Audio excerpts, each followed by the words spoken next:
Wellness for Life is brought to you by Perham Physical Therapy, Sanford Health Clinic and Same Day Surgery Center, Amy Lundberg, Fitness for the Soul, Gothenburg Chiropractic Clinic, Pelican Drug Health Mart, Mojave Ottawa Community Action Partnership. Hi, Amy Lundberg here with Fitness for the Soul. Okay, I've had a lot of people come, even Raina, who you guys always hear about that's behind this camera right now, ask, Amy, what do you exactly do? And that's kind of a tough question because I do a lot, but the main point that Fitness for the Soul is about is really helping you become your very best and looking at you as a whole being. So let's say you have gone from doctor to doctor, which is usually the scenario with my clients. They go doctor to doctor, they're just not feeling right.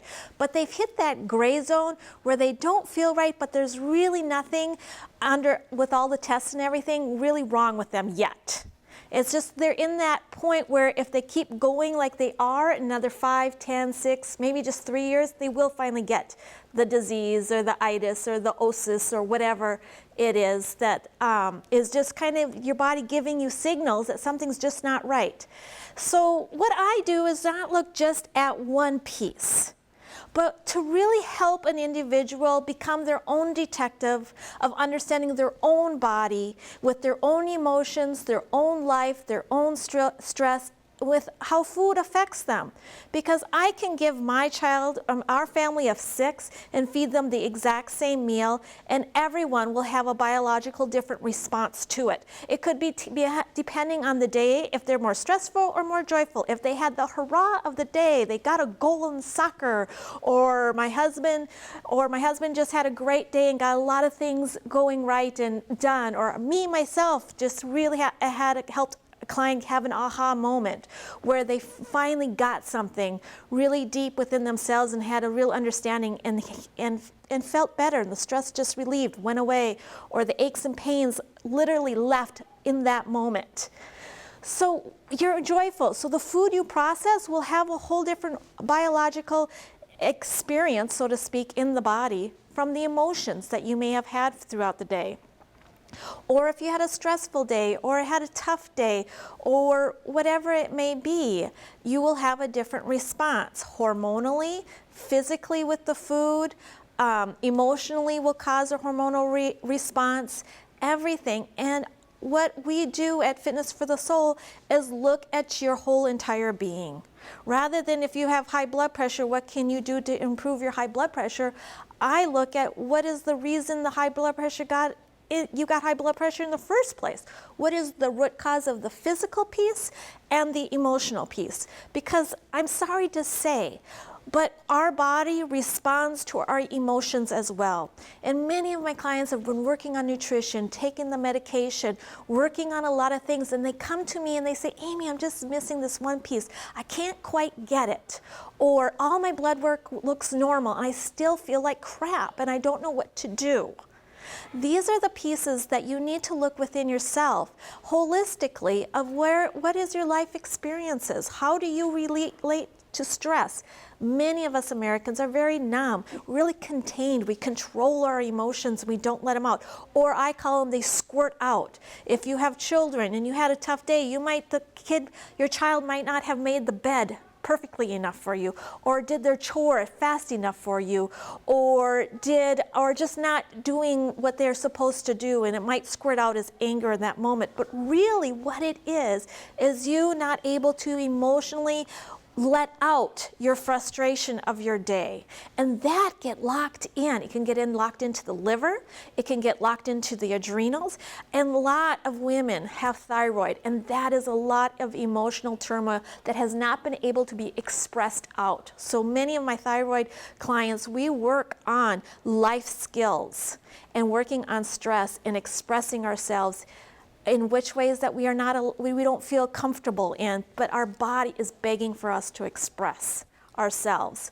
So I kind of blend Eastern and Western medicines together to really come up with a health plan that really ignites you, sparks you and allows you to feel like you haven't felt like since you were in your 20s or 30s. So if that is something that you are just feeling like you're missing that piece, or you just can't quite get that nugget, or you just don't know where to go, look at what you can do to blend in and look at yourself as a whole being, not just one part. Not just seeing the endocrinologist, not just seeing the family doctor, not just seeing a massage therapist, but how can you bring all the pieces together? Because you, remember, are a whole being, body, mind, and spirit, and those three must come and work together to truly heal. And if this feels like something that you feel could help you, or it feels it would assist you in any way, I offer a complimentary health discovery session where we kind of look and see what are the pieces that might be missing in your health plan to really revive you. We look at root causes and emotional causes. And when we can connect those two and connect to your spirit, the ahas come, the spark comes, the life within you arises. And you just have this awesomeness about you that feels fantastic. And that's what I want for all of you. Take care. And God bless.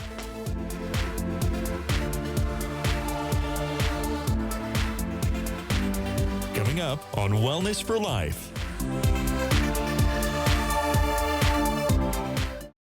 Hello, I'm Matthew Koffenberg, physical therapist and owner of Purim Physical Therapy. Today we're going to talk about falls and preventing falls. Now, the importance of this discussion revolves around some very simple statistics. 1 out of every 3 adults over the age of 65 will fall. And the likelihood of breaking your hip at that point does increase. Now, if you do fall and break your hip, half of those individuals who fall and break their hip will not return to their normal level of function. And then if we take that a step further, if you are 75 years of age and you fall and you break your hip, you're going to likely spend at least 1 year in a long-term care facility.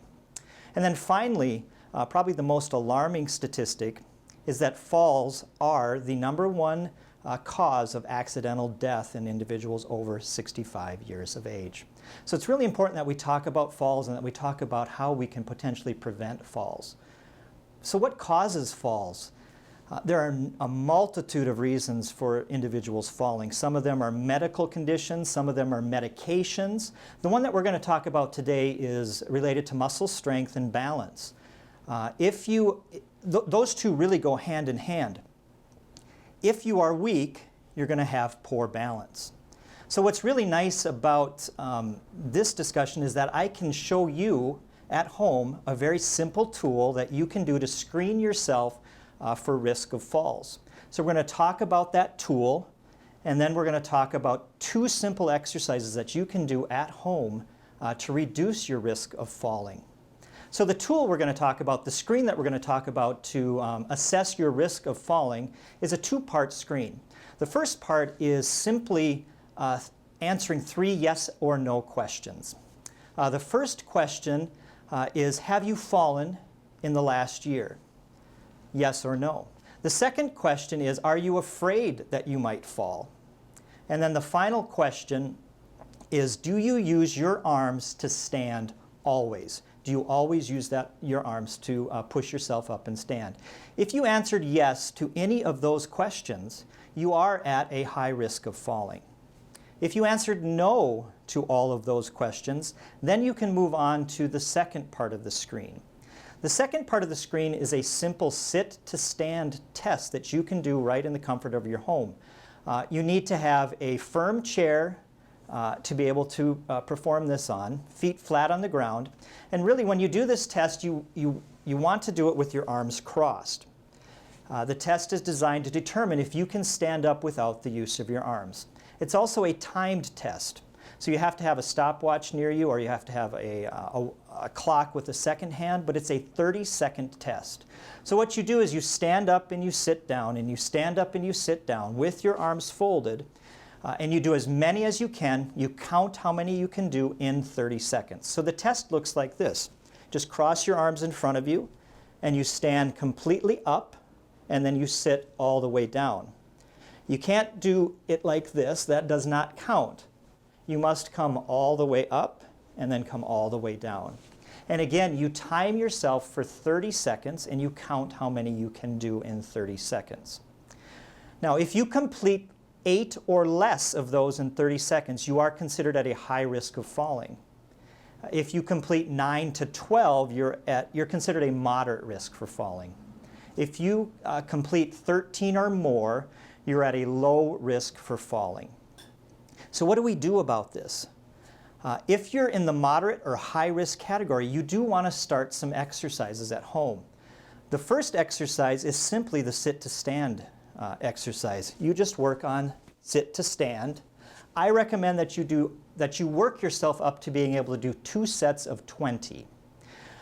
The second exercise that we are going to do, it's also a standing exercise. What you want to do is you want to stand, and ideally I would stand at a counter or I would stand behind a chair so you have something to hold on to. But you stand on one leg, that leg should be slightly bent, and then you kick your leg out 20 times. And again, you want to do 2 sets of 20. I would recommend that you do these every other day. If you're at a high risk of falling, or if you are fearful of falling, please contact your doctor. Please contact your physical therapist. A physical therapist could easily start a program for you to reduce your risk of falling. Thank you very much. If you have any questions, please call me at 218-346-2464. Thank you for watching Wellness for Life, brought to you by Perham Physical Therapy, Sanford Health Clinic and Same Day Surgery Center, Amy Lundberg, Fitness for the Soul, Gothenburg Chiropractic Clinic, Pelican Drug Health Mart, Mojave Ottawa Community Action Partnership,